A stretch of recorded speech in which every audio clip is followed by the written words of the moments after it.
उम्मीद करता हूँ कि आप माशाल्लाह खैरियत होंगे, ठीक होंगे। तो आज हम आपको बताएंगे कि जो ये सुपर कैनाल चावल है इसकी फ्राई कैसे करते हैं। आपने सिर्फ चावल को खाया होगा, खाते हुए देखा होगा, लेकिन आज हम आपको मुकम्मल डिटेल से बताएंगे कि जो सुपर कैनाल चावल है इसको हम खेत से लेकर बाज़ार तक कैसे ले जाते हैं, इसकी फ्राई कैसे होती है, इसको उगाने में कितना खर्चा आता है और ये कौन सी ज़मीन में उगता है।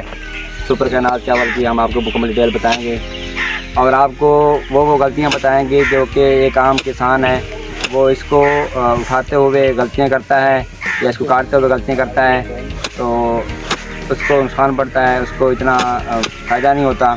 तो हम आपको आज मुकम्मल डिटेल से बताएंगे कि इसको किस तरीके से काटना है और किस तरीके से इसकी जो बिजाई है वो करनी है, इसको पानी कब लगाना है और इसकी जो स्टोरेज है वो कैसे कैसे करनी है, कहाँ कहाँ करनी है स्टोरेज। और इसको काटने के बाद हम आपको बताएंगे कि काटने के बाद स्टोर कहाँ करते हैं और आजकल इसका रेट क्या चल रहा है। तो आज हम आपको इस वीडियो में बताएंगे। वीडियो शुरू करने से पहले मैं आपको एक रिक्वेस्ट करूंगा कि अगर आप मेरे चैनल पर न्यू हैं तो मेरे चैनल फारूक लगारी को सब्सक्राइब कर लें और बेल आइकन को लाजमी दबा दें ताकि मेरी हर आने वाली इन्फॉर्मेटिव वीडियो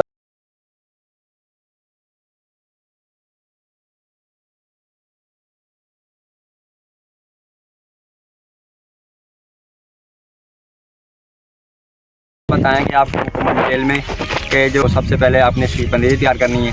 जो इसकी पनीरी तैयार करनी है वो आपने मई के महीने यानी कि मई के एंड पे मई 15 मई से आपने स्टार्ट कर देंगे इसकी पनीरी तैयार करना, ठीक है। सबसे पहले इसकी पनीरी तैयार करने का तरीका ये है कि ज़मीन को हमवार करना है। आपने जो गन्ना काट ली है उसको बिल्कुल ट्रैक्टर के ब्लेड से आपने हमवार करना है। हमवार करने के बाद ऊपर आपने जो कुदरती खाद है यानी कि गोबर है जानवरों का वो ऊपर आपने डाल देना है। उसके ऊपर आपने बीज डालना है। बीज डालने के बाद आपने कुछ लोग इसमें खाद वगैरह डालते हैं, कुछ लोग खाद नहीं डालते। बीज को डाल देना है अच्छी तरह, बीज को बखेर के ज़मीन में उसके ऊपर से पानी लगा देना है। पानी लगाने के बाद 25 से 30 दिन में इसका जो सुपर कैनाल की जो पनीरी है वो तैयार हो जाएगी। फिर रकबा चाहिए होगा पक्के वाला, यानी कि पक्के से मुराद ये है कि जिसमें पानी खड़ा हो जाए। ऐसा रकबा आपने डिसाइड करना है जिसमें पानी खड़ा हो जाता हो, ठीक है। तो क्योंकि इसको धान को या चावल को आपको सबसे ज़्यादा ये ज़रूर देखना है कि बहुत ज़्यादा पानी की ज़रूरत होती है। तो आपने वो रकबा डिसाइड करना है। उसमें हल चलाने के बाद अच्छी तरह हल चला लेने, हल चलाने के बाद आपने इसको तैयार कर लेना है। तैयार करने के बाद जो आपकी पनीरी तैयार हो चुकी होती है, पनीरी को आपने शिफ्ट कर देना है। जहाँ पे आपने रकबा तैयार कर रखा होता है चावल के लिए, आपने ज़मीन को तैयार किया होता है, उस जगह पे आपने पनीरी को शिफ्ट कर देना है। इनको उसको लाभ कहते हैं, लाभ करना। आपने उसको वहाँ पे लगा देना है। लगाने के बाद आपने 15 दिन के बाद 20 दिन के बाद आपने इसको तो इसमें पानी वगैरह खड़ा रखना है। आपने पानी की कमी नहीं देनी, ठीक है। पानी जब तक रुकता नहीं है, पानी इसमें ठहरता नहीं है, यानी कि पानी इसमें जमा नहीं होता, तब तक आपने उसको पानी देते रहना है। 15 से 20 दिन के बाद आपने इसको खाद लगानी है।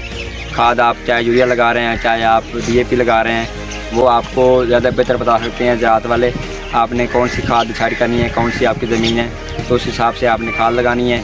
ज़्यादातर लोग जो है सोना यूरिया लगाते हैं, तो खाद लगानी है। उसके बाद इसको पानी की कमी नहीं होने देनी। तकरीबन हर 8वें दिन इसको पानी लगाना होता है, ठीक है। उसके बाद तकरीबन इसको तैयार होने में लगते हैं 120 से 140 दिन लगते हैं, यानी कि 4 महीने से 4.5 महीने इसको तैयार होने में लग जाते हैं। जब ये तैयार हो जाए इसके ऊपर तैयार होने से पहले आपने मतलब कि जब बीज पक जाए ना, बीज पकने से 15 दिन पहले इसको आपने पानी बंद कर देना है, यानी कि इसको ताकि इसको जो बीज है उसे अच्छी तरह पक जाए।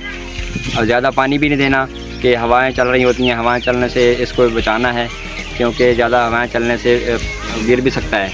अगर ज़्यादा कद कर रहा है तो उसको वो भी ख्याल रखना है कि ज़्यादा कद करने से भी गिर सकता है। जब इसकी मुकम्मल तैयार हो जाए, इसका बीज पक जाए, आपने चेक करना है कि इसका बीज अब पक चुका है, तो तब 15 दिन पहले इसको आपने पानी बंद कर देना है, ठीक है।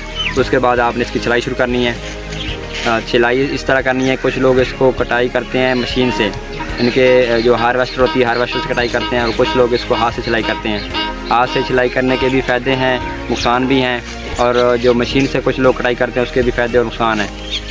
मशीन से कटाई करने का ये फ़ायदा होता है कि क्योंकि ऊपर से गंदम की बिजाई शुरू हो जाती है, तो कुछ लोग इसको जल्दी करते हैं, एक जल्दी मतलब कि ख़त्म करने की कोशिश करते हैं, तो वो हार्वेस्टर लगा देते हैं, हार्वेस्टर से इसको हार्वेस्ट कर लेते हैं। और कुछ लोग जो होते हैं जिनको इस चीज़ का नहीं इल्म होता कि हार्वेस्टर ज़्यादा बेहतर है या सिलाई, तो कुछ लोग इसको वैसे हाथ से सिलाई करते हैं। तो हाथ से सिलाई करने या हाथ से कटने जो छंगाई करनी होती है तो वो करते हैं। तो जो इसका हार्वेस्टर से हार्वेस्ट करने का नुकसान ये है कि इसमें काफ़ी ज़्यादा जो बीज है वो ज़ाया होता है, और फ़ायदा ये है कि उससे टाइम बच जाता है, जल्दी कटाई हो जाती है। ठीक है, तो अगर आपने मशीन से कटाव करना है तो वो बेहतर ये है कि जो गिरा हुआ दाना है, यानी कि ये गिरे हुए चावल हैं, यानी कि जो हवा की वजह से गिर गए हैं, लेट गए हैं, उनको हाथ से काटना है। बाकी अगर खड़ा दाना है, खड़ा चावल है, तो उसको आप आसानी से हार्वेस्ट कर सकते हैं। तो कुछ लोग जो हाथ से कटाई करते हैं उसके भी फ़ायदे भी हैं, नुकसान भी हैं। फ़ायदा उसका ये है कि उससे जो धान की वो सफाई भी होती है और हाथ से अच्छी तरह सिलाई होती है, अच्छी तरह उसकी छंगाई हो जाती है, वो गिरता नहीं है। तो उसको हाथ से जो आराम से काटते हैं, आराम से उसके जो तना है उसको रखते हैं, उसके बीज है उसको आराम से रखते हैं, आराम से उठाते हैं। इससे चावल ज़ाया नहीं होता, चावल का गिरने का ख़तरा नहीं होता। अगर हाथ से कटाई करनी है तो ज़्यादातर ये मॉर्निंग में की जाती है, इवनिंग में नहीं की जाती, क्योंकि मॉर्निंग में नमी होती है। नमी से जो है इसको गिरने के चांस हैं वो बहुत कम होते हैं, इसलिए इसको मॉर्निंग में कटाई की जाती है ज़्यादातर। और अगर इसका जो नुकसान है, नुकसान को देखा जाए तो नुकसान ये है कि ये ज़्यादा देर तक पड़ा रहता है, नीचे से जो है इसको नमी लगती रहती है, रंग चेंज कर देता है, रंग चेंज होने का भी ख़तरा होता है, और ऊपर से चावल खुश्क भी होता रहता है, धूप लग जाए तो खुश्क हो जाता है। तो ये जो चीज़ें हैं, इन चीज़ों को कुछ लोग इन चीज़ों से नुकसान कर बैठते हैं, इन चीज़ों को देखना पड़ता है। तो काफ़ी सारे नुकसान इस चीज़ से नुकसान करते हैं। तो ये चीज़ें हैं। और इसके बाद जब इसकी ढेरी लग जाती है, इनके इसका ढेर लग जाता है, इकट्ठा हो जाता है, इसकी मुकम्मल सिलाई हो जाती है, इसके बाद इसको गट्टू में या बोरियों में पैक करके बाज़ार भेजा जाता है। बाज़ार यानी कि इसको सेल कर देते हैं आड़त पे या कि किसी भी शैलर में। तो शैलर में इसको अगला प्रोसेस करके चावल निकालते हैं, चावल निकालने के बाद बाज़ार में भेजते हैं।